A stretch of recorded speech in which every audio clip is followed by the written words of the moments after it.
Hello guys, je crois que ça sera mon cri de guerre. Quoique j'aime beaucoup l'espagnol aussi, c'est dommage franchement, je suis vraiment triste de ne pas avoir été assez assidue en espagnol parce que c'est une langue que je trouve hyper sexy, c'est une langue que je trouve hyper chouette et franchement j'aurais tellement aimé mais vraiment parler cette langue. Hola, señoritas, je vais me taire, ça ira mieux. Bref, donc aujourd'hui, on se retrouve avec une vidéo croustillante, une vidéo qui est tournée vers quoi? Le travail. Tout simplement pourquoi? Parce que je me souviens encore de ma première expérience au travail, ma première expérience au boulot. Et franchement, je peux vous garantir que ça mérite vraiment d'être partagé. Je ne sais pas si je pourrais tout vous dire dans cette vidéo, mais en tout cas, je vais essayer de faire mon maximum pour vous donner certains conseils que moi j'aurais aimé avoir à ce moment-là quand j'ai commencé mon premier emploi. Alors, on va commencer, je vous laisse le temps de vous installer. Moi aussi, il faut que je m'installe. Installez-vous les gars, installez-vous. Parce qu'aujourd'hui là, j'espère que je vais avoir un CDI pour ne pas aller chercher du boulot et que les employeurs ils me virent avant même que je commence. Parce qu'aujourd'hui, je vais dire les vérités. Bref. Donc, alors, déjà dans un premier temps, il faut savoir que moi, personnellement, quand j'ai eu ma première expérience, donc j'avais fini, j'ai fini ma licence, j'ai commencé dans une boîte, je vais rien divulguer. En tout cas, si vous vous attendez à ce que je divulgue des informations un peu, on va dire, trop professionnelles, ce ne sera pas possible. Mais par contre, je peux juste partager mon expérience par rapport à certaines conditions, certaines choses. Donc, comme je vous disais, mon premier jour de travail, les gars, je suis arrivée, ma première expérience. Alors, c'est pas ma première expérience sur tout mon parcours, hein, c'est ma première expérience par rapport à mes diplômes. Vous me comprenez? Donc, j'arrive et tout dans mon emploi. Je rencontre tous les collègues et tout, ça se passe très bien, le directeur, tout ça. Mais par contre, le deuxième jour, je rencontre enfin ma collègue, parce qu'on n'était que deux dans le service. Je rencontre ma collègue. Et j'arrive et tout, toute contente, toute souriante, parce que voilà, moi je suis quelqu'un qui c'est quand même assez ouverte et tout. Et en fait, j'étais arrivée avec tellement d'énergie parce que je voulais tout donner, mais vraiment. Et je suis là et tout, je dis bonjour, je m'appelle Grace, enchantée. Et là, je vois genre la meuf, elle fait cause, en fait elle fait semblant de ne pas m'avoir entendu. Elle était là, on était face à face, hein, mais vraiment pour vous dire, on n'avait même pas un pas de trop, un mètre de trop. Non, pas du tout. On était vraiment face à face. Elle était là et tout, elle cherchait quelque chose. Elle faisait genre qu'elle cherchait quelque chose dans son sac et tout ça. Moi j'étais là, je dis ok, il n'y a pas de souci. Donc elle cherchait et tout, et elle lève la tête comme ça. Attendez, je vais vous faire la scène parce que franchement, je peux avoir mes lunettes s'il te plaît mon cœur. Genre, elle avait ses lunettes. Moi, j'arrive toute contente et tout, je fais connaissance, j'étais prête à tout casser, à changer le monde, on sait ce que c'est, hein, quand on débute, bref. Donc, elle était comme ça. Elle cherchait quelque chose dans son sac. Elle fait ça. Elle me regarde. Elle continue. Et moi, j'étais là et tout, hyper contente. Mais j'étais un peu refroidie, mais j'ai gardé le sourire, vous savez, le sourire un peu béaba, là, du genre, c'est pas grave. C'est tout, hein. T'es pas obligé de me dire bonjour, hein. On peut essayer de voir un peu comment ça se passe et puis voir plus s'il y a affinité, quoi. Voilà, t'es là, tu entends les mouches qui passent durant quelques instants. Et après, tu dis, bon, bah c'est tout. Donc, elle a bien voulu, madame, daigner à me dire bonjour. Du coup, j'étais aux anges, je me suis dit, ah, bonjour. J'étais trop contente. Enfin bref, jusqu'à ce que le cauchemar commence. Ça, c'était que le début. Que le début. Alors, pourquoi? En quelques mots. Moi, je suis arrivée donc toute jeune, toute fraîche, machin. Là, maintenant, j'ai vieilli, j'ai quelques rides, mais j'étais toute jeune, voilà, je venais d'être diplômée. J'étais un peu mignonne avant, hein. Ne vous fiez pas aux apparences. Et puis voilà. Et en plus de ça, je suis quand même quelqu'un qui est assez menu, en fait. Je suis très fine, très mince. Et donc du coup, c'est vrai que quand tu commences ce type d'emploi, dès le départ, avec ma corpulence, avec le fait que je sois jeune et que je paraisse encore plus jeune, avec le fait que je veux pas rentrer dans le bail de racisme ou quoi que ce soit, mais voilà, j'étais quand même black, il n'y avait pas beaucoup de black non plus dans la boîte. Dans le service, mais au niveau vraiment régional, on devait être 2 blacks peut-être, bref. Et encore le deuxième, on ne sait pas trop s'il est black, on ne sait pas trop en fait, hein. Bref, mais en tout cas, on n'était pas trop, mon profil, il était assez atypique à ce moment-là. Et donc, peut-être que c'est ce qui a justifié peut-être la suite, parce que après, ça a été très compliqué avec ma collègue. Tout simplement parce que je pense qu'elle s'est sentie un peu en danger, donc elle m'en a fait baver, mais baver. Elle m'en a fait des crasses, donc du genre, comment, enfin je sais même pas quoi raconter exactement, comment elle racontait, du genre, elle va me descendre devant, alors je vais dire clients, voilà, devant les clients, devant les collègues, voilà. Mais sauf que le bail, c'est que les collègues qui étaient là, c'est des gens qui la connaissaient depuis des années, c'est voilà, les gens avec qui elle travaillait, donc automatiquement, elle branchait pas. Je les ai jamais entendus brancher, jamais voilà, vu brancher ou quoi que ce soit. Mais par contre, voilà, ma collègue, elle était là, donc elle me descendait tout le temps auprès de mon chef, parce que ce qui se passait, c'est que mon chef, du coup, ma collègue, c'était ma tutrice, on va dire, entre guillemets, vu que c'est mon premier emploi, il faut qu'elle me montre tout ça, tout ça. Et du coup, tout passait par elle, en fait. C'est-à-dire, mon chef se dédouanait un peu, on va dire, de ses responsabilités. Il fallait que je passe par elle. Mais c'était vraiment le cauchemar. Bref, tout ça pour vous dire que le premier jour ou la première expérience, quand vous avez la première expérience dans votre travail, écoutez, franchement les gars, ne vous cassez pas la tête à chercher à sympathiser ou quoi que ce soit. Ok, restez vous-même, mais pas trop. Vraiment, par rapport à ce qui s'est passé, pas trop. C'est-à-dire que vous venez, vous restez, voilà, vous souriez quand il faut sourire. Si vous avez l'habitude de tout le temps avoir le sourire, de tout le temps taper le sourire comme moi, essayez de vous canaliser. Parce que franchement, des fois, vous allez... Enfin, en fait, ça peut être mal interprété. Les gens peuvent penser qu'en fait, c'est une faiblesse, alors que pas du tout. Donc voilà, restez vous-même, essayez Qu'est-ce que je voulais faire? Essayez de ne pas vous marcher sur les pieds. Ouais, essayez de ne pas vous marcher sur les pieds. Ça, c'est vraiment important. Parce que moi, c'est la gaffe que j'ai fait. C'est qu'à vouloir être trop gentil, trop machin, et du coup, l'erreur que j'ai fait, c'est que j'ai laissé en fait ma collègue prendre le dessus à chaque fois. Et du coup, ça me faisait me remettre en question dans tout. Alors que avant, je me suis battue comme une malade, mais comme une malade toute seule pour arriver jusque là. Et après, c'est une meuf comme ça là qui va venir me casser la tête, m'embrouiller la tête pour me faire croire que j'étais pas... Si j'étais arrivée jusqu'à ici, jusque là devant elle, en face d'elle sur son poste également, ça veut dire que c'est pas pour rien. Donc à partir du moment où je m'étais rappelé ça, là, tout s'est débloqué. Tout s'est débloqué. Mais parce qu'au début, c'était vraiment l'enfer. Je rentrais chez moi et ça m'est arrivé. Pourtant, je suis pas du tout du genre, mais ça m'est arrivé de pleurer au moins 2 fois de suite en rentrant chez moi. Parce que, à un moment donné, je me disais, c'est pas possible, il faut que j'arrête. Mais je pouvais pas arrêter. En fait, j'avais pas trop de choix. J'étais obligée de le faire, en fait. Parce que, il fallait bien que je puisse je puisse payer un endroit pour dormir, que je puisse manger, tout ça. Ça, c'est d'autres péripéties de la vie. Mais voilà, ma collègue, c'était vraiment en tout cas, c'était formateur, quoi. Voilà.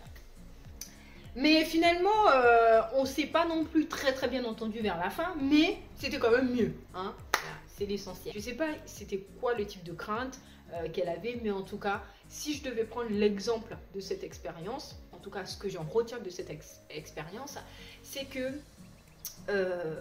c'est que voilà, c'est à mon supérieur, c'est-à-dire à mon N plus 1 que je dois rendre les comptes. Voilà, c'est surtout ça. C'est-à-dire qu'il ne faut pas se dire que oui, c'est à ta collègue ou quoi que ce soit, parce que justement, en général, quand on sort des études, on est encore dans cette dynamique, on se dit que, bah voilà, c'est un peu comme quand on fait notre stage, en fait, on a un maître de stage et tout ça. Non, votre collègue, c'est juste que il est là ou elle est là pour vous former, tout comme elle a été formée quand elle est arrivée hein, dans la boîte. Donc, du coup, ça ne veut pas dire que c'est à elle que vous devez rendre les comptes. Il faut bien repérer qui est qui là-dedans. C'est bien à votre N plus 1 qu'il faut rendre les comptes. Mais par contre, c'est important d'échanger avec votre collègue. Malgré les problèmes qui peuvent se présenter, malgré les difficultés, il ne faut pas oublier que vous êtes là pour apprendre. C'est-à-dire qu'il ne faut pas vous dire, ah bah tiens, elle est comme ça, donc du coup j'y vais plus. Non, c'est une grosse erreur. Parce que si vous voulez progresser rapidement, si vous voulez justement ne plus avoir besoin d'elle, c'est qu'il faut que vous encaissez dès le départ. C'est-à-dire que vous ne refusez pas, il ne faut pas vous empêcher d'aller chercher l'information. Il ne faut pas hésiter de poser des questions, même si on vous descend, même si on cherche tout le temps à vous détruire. Il faut toujours continuer à aller chercher les réponses pour justement être autonome au plus vite. Voilà, voilà, moi c'est comme ça que je vois les choses et donc c'est ça que je vous conseille. En tout cas, j'espère que vous comprenez ce que je veux dire. Voilà. Ensuite, deuxième leçon les gars. Surtout, il y a un élément qu'il faut vous rappeler. C'est-à-dire qu'à chaque fois que vous tombez, à chaque fois qu'un collègue ou une collègue vous fait tomber, il faut surtout vous rappeler tout ce que vous avez fait avant. C'est-à-dire que, rappelez-vous, quand vous avez eu votre diplôme, ok, vous n'êtes pas encore pro. Si jamais votre collègue ou si votre collègue vous descend, il ne faut pas oublier et surtout, il faut vous rappeler d'où est-ce que vous venez, qu'est-ce que vous avez fait avant. Toutes les exploits que vous avez réalisés. À chaque fois que vous tombez, de toute façon, ça c'est valable pour tout ce qui se passe dans votre vie. Si à un moment donné, vous vivez la même expérience que moi j'ai pu vivre, ou autre expérience aussi compliquée qui vient attaquer votre estime de soi, surtout rappelez-vous qu'est-ce que vous avez fait de bien comme exploit dans votre vie. Sans même parler de diplôme, juste vous avez peut-être aidé quelqu'un dans votre vie par exemple. Et bien ça déjà c'est très valorisant pour remonter l'estime de soi. Là, vous pourrez vous dire à ce moment-là, ah oui, je sers quand même à quelque chose. Et c'est important de chaque fois revenir à la source en fait. À chaque fois que vous descendez et que vous êtes prêt à couler, à sombrer, là vous vous dites, ah oui, mais attends, non, moi je suis pas la personne qui est en train de décrire ou je suis pas la personne qui veut me faire croire que je suis. Non, je suis la personne qui a fait ça. Je suis la personne qui a fait ça. Et vous allez voir la différence. C'est que là, vous allez parler de faits alors que lui, il va parler de tout ce qui est un peu annexe, qui n'intéresse personne d'ailleurs. Bref. Donc, par rapport à l'étape suivante, un autre point. Le point qui est super important, les gars, franchement, le point qui est super important.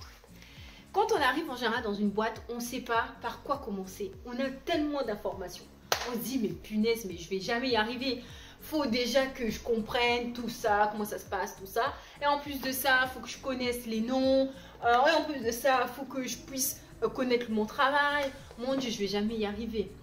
Mais on peut y arriver assez rapidement.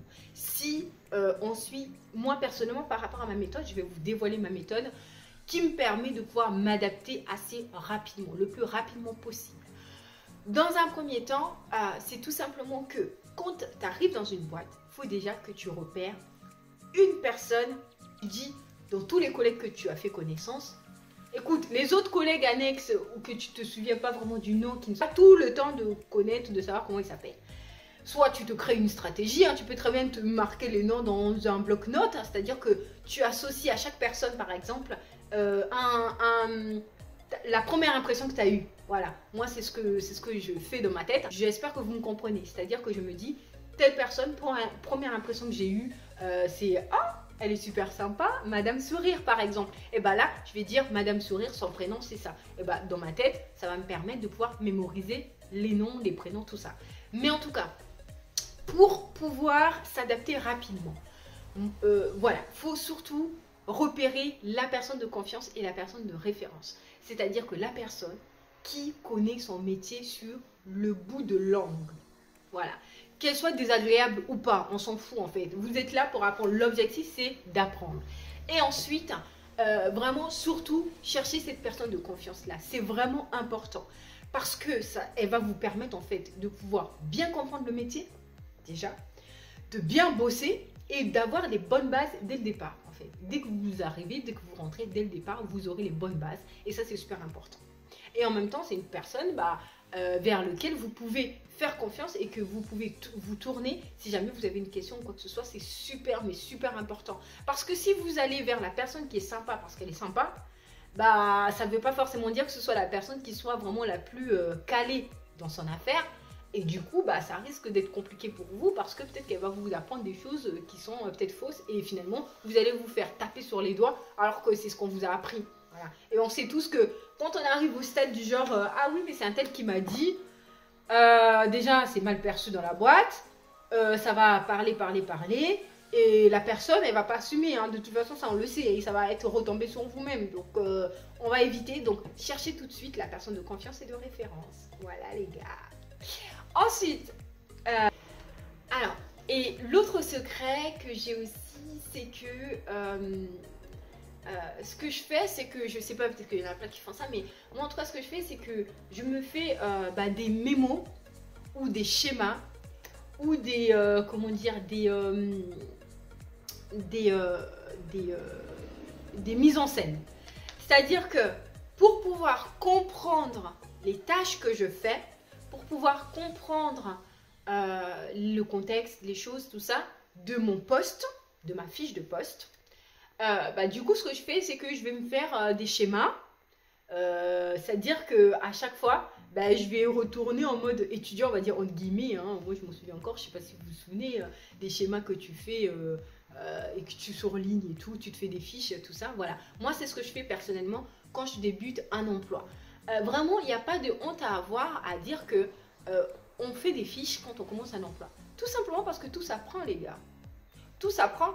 Donc, si tu vas apprendre, chacun sa méthode. Moi, personnellement, ma méthode, c'est ça. Je commence un travail, je vais faire des fiches, des mises en scène. J'utilise mon nom pour ça, d'ailleurs. Je vais faire des mises en scène pour pouvoir comprendre certains points. Voilà. Pour essayer de lui expliquer. Parce que quand je me mets à la place de celui ou celle qui explique, pour moi, en fait, j'arrive mieux à comprendre. Je ne sais pas pourquoi, je sais pas. Bref, peut-être que vous, ça vous arrive. En tout cas, mettez un petit commentaire et dites-moi un peu c'est quoi vos méthodes. Moi, ça me permet, peut-être, ça va m'aider aussi pour les prochaines fois. Mais voilà, ou d'autres personnes d'ailleurs, ça peut aider. Mais voilà. Donc, ça, c'est une méthode pour moi que je trouve efficace et qui marche très très bien parce que ça me permet de progresser assez rapidement. L'autre chose aussi, dans un premier temps, donc, connaissance par rapport à la personne, je repère tout ça, machin, voilà, détective privé, c'est un peu ça. Deuxième chose, donc ce que je vais faire, c'est que je vais chercher à faire des fiches, trouver des méthodes en fait de mémoriser. Quitte même des fois à imprimer des choses que j'ai faites pour me rappeler, ah oui, j'ai fait ça comme ça et tout, machin, pour mieux apprendre assez rapidement. Troisième chose que je fais, ça va être du genre, je vais chercher à comprendre le cadre, la législation, la loi dans lequel les choses que je suis en train de faire. Par exemple, allez, disons que je suis vendeuse, ce que je vais essayer de comprendre au bout de ma troisième étape, c'est que je vais essayer de comprendre par exemple les modalités de remboursement, le cadre légal. Qu'est-ce que ça dit clairement? Qu'est-ce que le client ou la cliente, elle a le droit de faire ou pas? Parce que juste avant, j'ai juste appris comment on fait. C'est-à-dire que je dois rembourser la cliente, ok, c'est bien beau, je ne sais pas comment on fait. Du coup, ça, je l'ai appris déjà. Mais ma troisième étape, ça va être qu'est-ce qui dit que ça doit être fait comme ça? Ça, c'est important parce que du coup, il faut que tu comprennes. Parce que si tu sais juste comment tu fais, du coup, tu ne sauras peut-être pas le reproduire assez facilement. Et puis même, comment c'est handicapant pour toi parce que tu vas pas comprendre ce que tu es en train de faire. Et ça, c'est dommage en fait. Voilà, moi, c'est ça mon second. C'est une astuce que j'ai aussi pour pouvoir comprendre assez rapidement et apprendre assez rapidement sur mon poste. Voilà, j'espère que je vous ai aidé. Il y a aussi une autre chose que je vais faire ensuite vers la fin, c'est que une fois que j'arrive à cette troisième étape,